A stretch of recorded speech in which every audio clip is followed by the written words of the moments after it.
我一个平日里连文书都懒得看的小子，这天下事又与我何干？难道吴越不在这天下里？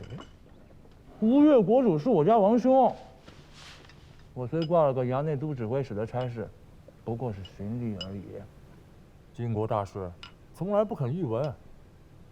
这汴梁城里谁做天子，与我这个闲散番子又有何干系？九郎是不愿向刘令公称臣。我刚不是说了吗？吴越国事我说了不算，便是称臣，也是我六哥七哥来称，轮不到我。令兄称臣，已由水丘使君代行了。那君贵兄此番来找我干嘛？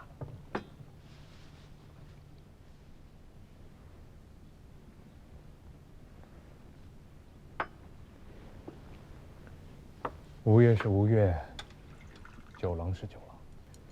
天子逊位，迄今已有月余，而太原方面，刘令公迄今未敢称敌，九郎可知是为了什么？兵马不够，粮秣不足，契丹太强。哎呀，他爱称不称？刘令公迄今未敢称帝，是为得天下人心。那君贵兄跟我说说，如何才能得天下人心？水丘使君带令兄举吴越12州之地，10万余甲士向刘令公称臣，这声威不可谓不盛。然则这些，也抵不上九郎你的一句明白话。我？你还当你是原先的九郎吗？难不成住了1个月监牢，我便不是我了？你伤了张燕子，那又如何？九郎兄，你每日有这么多人给你送来桌上的这些饭食，这便是天下人心。你可知桑相公殉身开封府，是为了什么？天下人心。桑相公殉身，是为了让契丹主知晓，这个天下人心向背，是为了让契丹10几万大军知道，中原军民与杜重威、张彦泽这等残民掠主之贼不共戴天。京师上下皆恨不得食其肉，寝其皮，可真敢当着契丹天子的面亮了刀的，唯九郎一人耳。所以现在，你便是天下人心。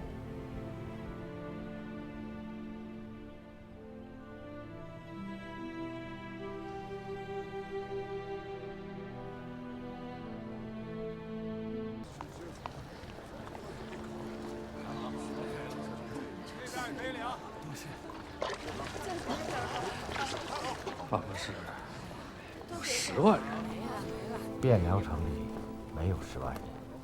京畿12县，唯陈留一处陈园还算完整，却也没有人了。天寒地冻，寒门小户没了口粮，便只能背井离乡，朝着京师来讨口吃的。这才刚刚开始。怎么讲？天气渐渐回暖，往岁今时，朝廷以划拨种粮筹措春耕。今年库房的存粮、种粮都在兵士和流民的肚子里了，误了节气，便不用再盼收成了。这些百姓当下还能在此讨口粥食，勉强度日。再过2个月，库房的存粮都吃光了，他们终归都要饿死。令公总揽汴梁军政，这难道不是令公的分内之事吗？惭愧，冯道难为无米之炊。内外库食，皆在令公手中。令公到底缺什么？冯道一介昏聩老朽，食不足一盏，寝不过一榻，老朽什么都不缺，缺的是他们，是天下。缺什么？缺一个朝廷，一个丰年能平价收粮，灾年能施粥赈济的朝廷，一个春时播化种粮，夏岁修治河工，秋月积领仓石，冬日赈济寒食的朝廷。这些百姓啊，时至今日，菩萨也不能让他们活，唯有你能让他们活着。令公可是肺腑之言。你能做得到吗？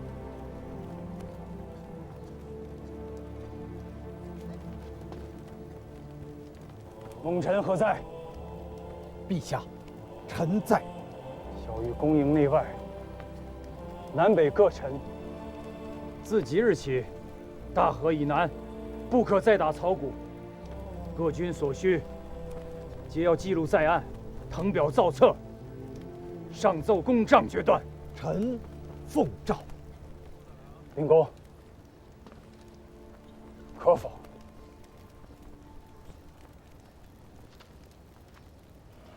乱兵入城，给假3日，强人破门而入，掳掠诸伯口粮，虐杀妇人孺子，一把火烧了房子，拆了院墙，搭建营寨。令公，此乃张彦泽之罪，还是朕之罪？陛下言重了，但此时你说上一句不抢了，不杀人了，就可以了吗？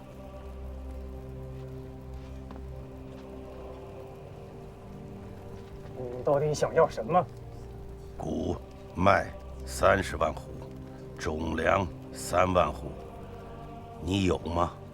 没有。既然没有，冯道与汴梁10万军民，亦不能强你所难，但可退而求其次。何为其次？欠债还钱，杀人偿命。你既然没有谷麦种粮，亦可拿张彦泽的性命来抵。王令公，你这是在要挟陛下。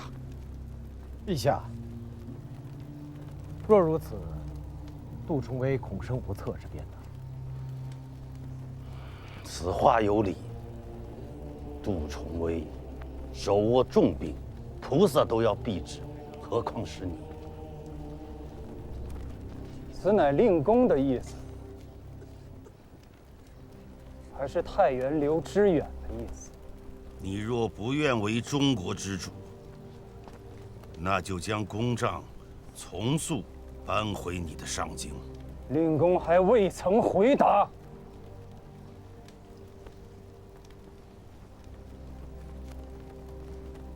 心怀天下之人，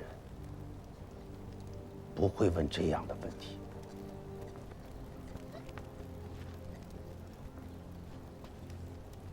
倘若朕杀了张彦泽，令公敢保杜重威不反吗？不敢保，但老朽敢赌。杜重威身在腋下，老朽身在京师，无城无兵。若杜重威敢反，老朽的这颗头颅，你拿去便是。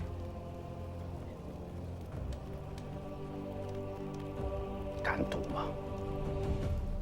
今有司勘罪，查张彦泽者，攀比好财，纵掠梨树，酷猎擅杀，以害市民，纵兵为虐，涂炭生灵，克扣军饷，军心离散，强占民田，夺人恒产，卖官鬻爵，败坏吏治，逼反庶族，祸起无策。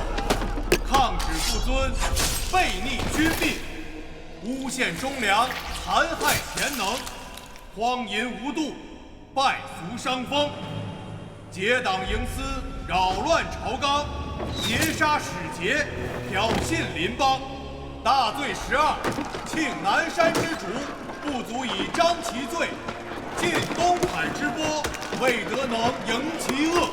巨特大奸，朕起令5刑之诛，着即荐送北市，明正典刑，祭扬名誉，告谕四方。